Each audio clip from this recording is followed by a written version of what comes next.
Hey, this is Uwe. I'm the CTO of Image Engineering. And in this session, I'm going to give you an introduction to the DTS.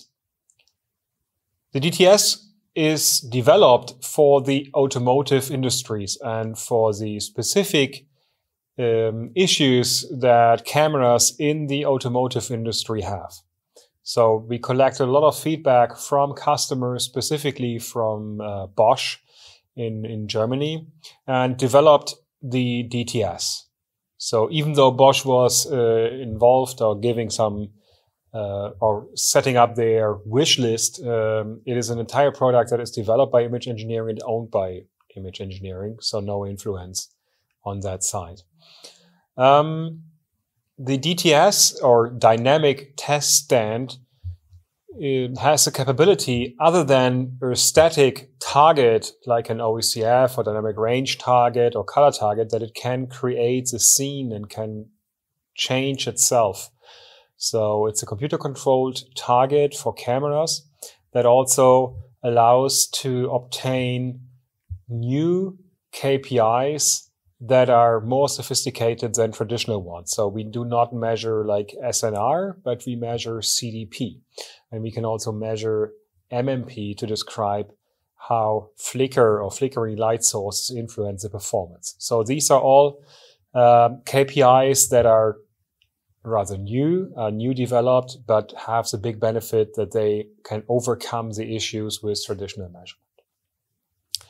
So the DTS has several different hardware components that allow for different measurements of different KPIs. So what you see here is the head unit of the DTS. So that's what is really the target that a camera can capture. It is designed with a so-called distortion correction. So all important components can move and adopt itself to, or can be adopted to the FOV of the camera.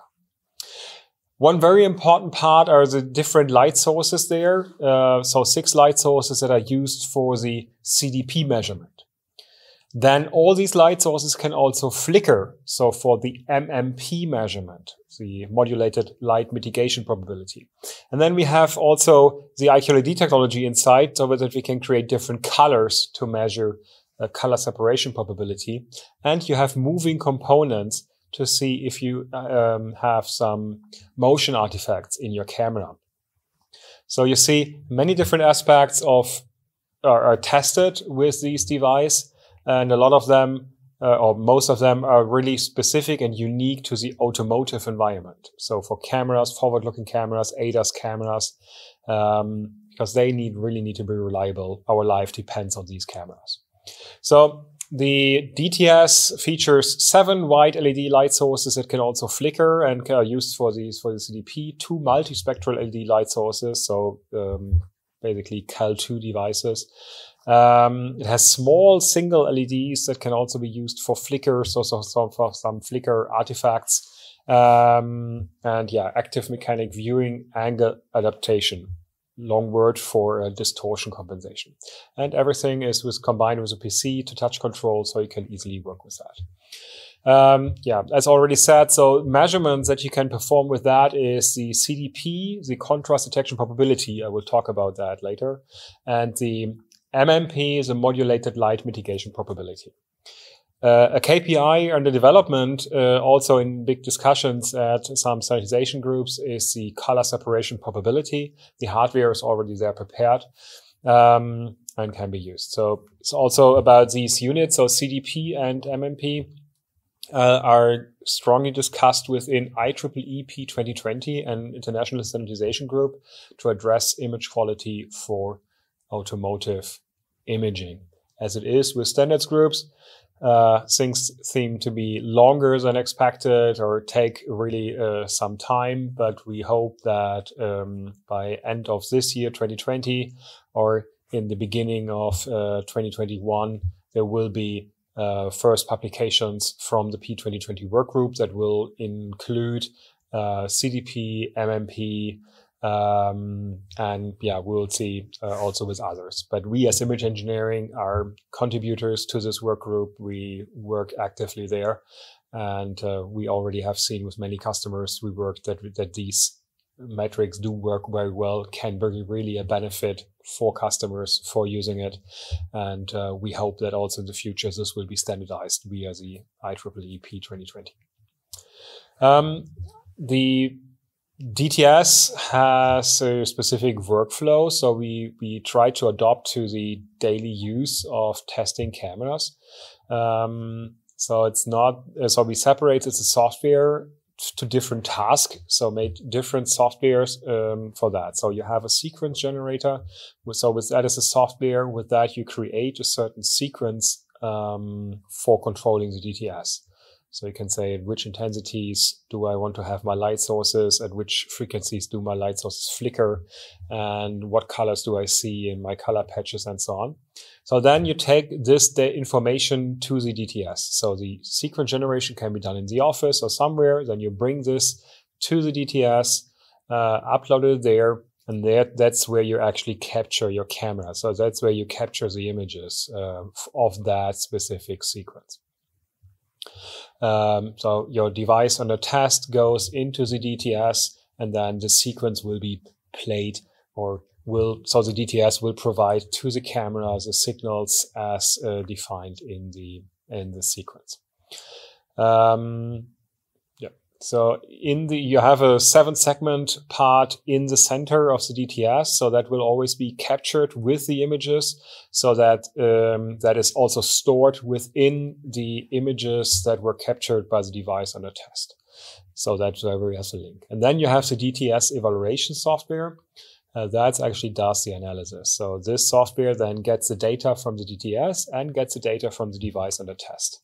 And that can then be used to evaluate for the different KPIs I was talking about. So as said, we have the sequence generator, we have the control software, and we have the evaluation software. All of them work smooth together so that you get your results. The idea also why we separated sequence generation and evaluation software, because also some customers think about asking their suppliers to do tests, so that they get a sequence and then just ask their suppliers, okay, please run this sequence for me and give me the data so I can do the evaluation. So that's, sometimes, especially in automotive, where you have a heavily rely on suppliers. So no one does all imaging or all these things by themselves. It's always relying on the OEM, the tier 1, tier 2s, and so on, so that they can work together and define things. That's why we separated this in different software packages. Okay. I already talked about CDP. I want to give you a quick introduction to that. So there are several publications also from image engineering. You can find that on our website. We did give a talk at the Electronic Imaging Conference, and so there are some background papers about that. And as said, we hope that the IEEE P 2020 will have official documents out rather soon. But I give you the introduction here to CDP. So why CDP? So what CDP wants to do is the contrast detection probability. So it wants to say how well can a camera capture a certain contrast. And so we assume that a contrast of a certain object, so object to the background, for example, is a key performance indicator for the camera, that it can detect an object. So you see here different examples where in the top row, so you have some traffic lights in the background, but due to some fog, the contrast is reduced. So the question is, how much contrast loss can the camera handle? So it is obvious that on the left, in the top left, it's a high contrast. Every camera should be able to do that. But if there is fog or other environmental influences, they will reduce the contrast. The question is, can my camera still then see that object? So that is where CDP can help. Also, you see in the lower right effects where strong HDR is introduced to or is used to be able to image the the tunnel region and the outside region, which creates a huge contrast. The problem is some cameras might completely lose that, some might introduce that, but also then these cameras that do have the HDR might show some certain artifacts. So you see here that the white traffic line suddenly becomes black. So that's a huge problem if your line detection algorithm depends on having a white line on a dark background. So these are things that can be tested. So why do we need a new metric? I mean, there's SNR out there, but you know, if you have some experience in this field, you know that SNR does not really tell you everything. One big problem that we have is, as we do have HDR in automotive, so we combine multiple images, we also have these so-called SNR drops. So especially in the regions between, when you go from one image to the other from the HDR, you have SNR drops. So the SNR goes down, and you will actually see that in the image. So you have a non-continuous SNR curve, and these SNR drops can really cause some trouble in detection. So the SNR curve itself is not really able to describe these things, and also the dynamic range is a problem to describe, because dynamic range will only be from the further right to the complete left, so the darkest to the brightest, but what happens in between is not really described in dynamic range. So that's where CDP, or especially the CDP map, is something which is very useful. Yeah, so the one effect that you see here from an SNR drop, so you have these bright or bright to dark gray patches, but the bright patches show significantly more noise than the dark patches, which is counterintuitive to a single exposure from it. But here it is because the bright part of that patch comes from another exposure than the dark region. So other effects that can reduce contrast are glare or flare from like pollen dust and things. So the question is always, can my camera still detect the car even if the contrast is reduced due to glare in this example? So to do the measurement on that, we provide different gray patches to the device on the test. So inside the DTS, we have 6 light sources in there. Each of them have 36 gray patches. So that means that we have 218 gray patches, and from that we can always create pairs. So we create, in this example, we have patch A and patch B. So they have a known contrast in luminance, and then we can sample all the pixels from these A and B and create the probability density function from the difference from A and B. So how do we do that? Basically, we do a random pairing. So we take 1 pixel from B, subtract that with 1 pixel from A, and that is then 1 point in the probability distribution. And we do that over and over again, so that we have, after that, we have many, many, many pixels compared, so that we get a distribution of the difference between A and B. And then, so with this random pairing mechanism, we can create the probability density function. And then we can say we want to say how many values fall within my predefined confidence interval. So I say, okay, for my application, I need a certain contrast, or I need a certain difference. So I can say, I need this difference in these boundaries. And then we can calculate. So the CDP is actually the amount of values that fall within the confidence interval. So a CDP value of 100 means all are in confidence, all are good. So I have 100% probability that these 2 patches can be differentiated. And if the lower the CDP, the worse it is. And CDP that can then be influenced by, so you get a low CDP either because of noise or because of a tone curve variation, so that two patches move to each other, or that one patch gets noise, the other one has some other artifact, and so on. So it doesn't really matter what it is. It is agnostic to the underlying model. It just tells you, can this camera differentiate these two patches? And that's the beauty of CDP. It is agnostic to all assumptions behind that. It just tells you, can I differentiate this?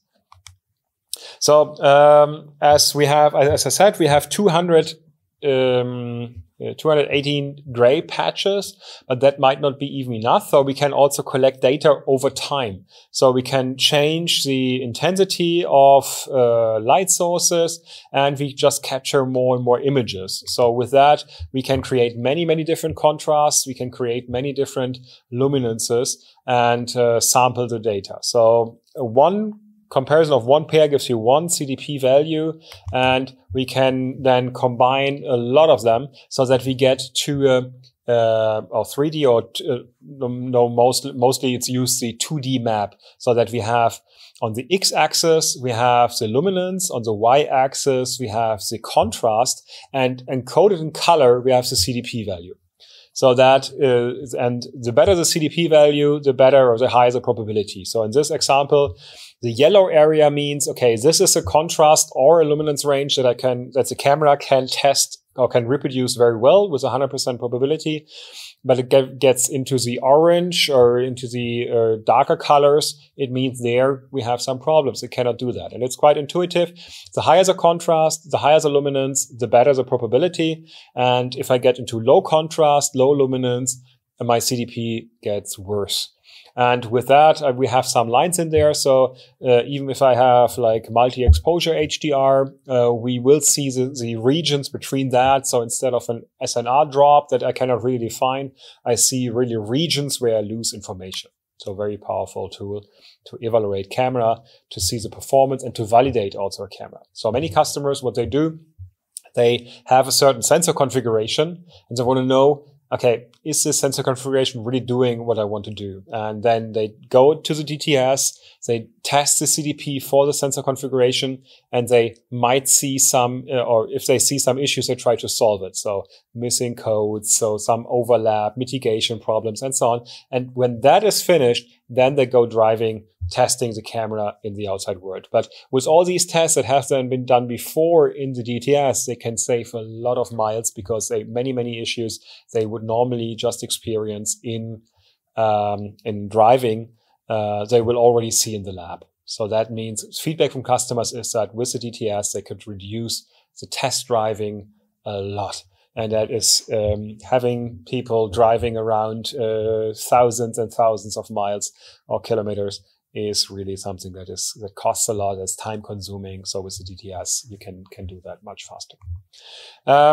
Another test that we do is the MMP. So MMP is actually the modulated light mitigation probability.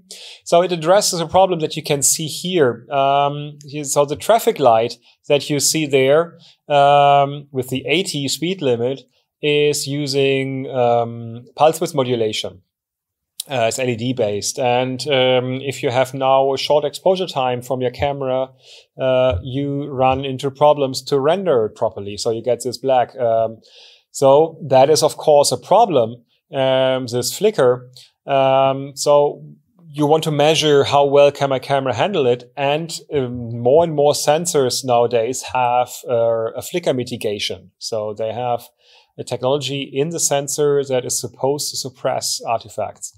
Or these are kind of artifacts where you have like a banding effect due to flickering light sources. So to test that, we can also use the DTS, and there we use the modulated MMP. So just to quickly explain what the problem is, if the light sources that either illuminates a scene or that you directly see uses PWM to control LED intensity. So PWM, pulse width modulation, means that you basically turn on and off your LED very quickly to control the intensity. But if you have bad luck or have very short exposure times, it can happen that your capturing, or the frame that you capture is not fully filled with one pulse from the pulse width modulation, so that you actually run into the gap between the pulse. So then you get artifacts like these bending, or like not seeing something at all, because you are always sampling in the edge, or in the gaps between the pulses of the pulse width modulated light source. So to measure this, we use MMP. So basically we take a single pixel and track that pixel over many frames. So we capture a lot of frames, and then we track the digital value of that pixel. And if you have some bending or some flickering and so on, you will always have that you have some regions that go up, that go down. So that will show you a certain pattern. So no flicker at all would just mean you have a straight line. If you do have some flickering or bending effects, you will have certain regions where it goes up and down the values. If they go up and down, we basically get two regions where we have two distributions of digital values. And then we can use the same technology as we have in CDP, so that we compare these two distributions to calculate the MMP. So with that, we have an indicator how well does does the flicker mitigation work. And we can do that depending on frequency, duty cycle, phase. So that all influences the performance, and that should all be tested. So if you are not in the right phase, you might just not see any effects, but your user or the driver of the car will actually see that. So that's why it needs to be done. Also, frequency and duty cycle need to be tested, because just because one frequency does not show flicker does not mean that all other frequencies do not show that. So that's why the DTS is designed to show you, or gives the possibility to test different frequencies, different duty cycles, different phase, to analyze the MMP for that.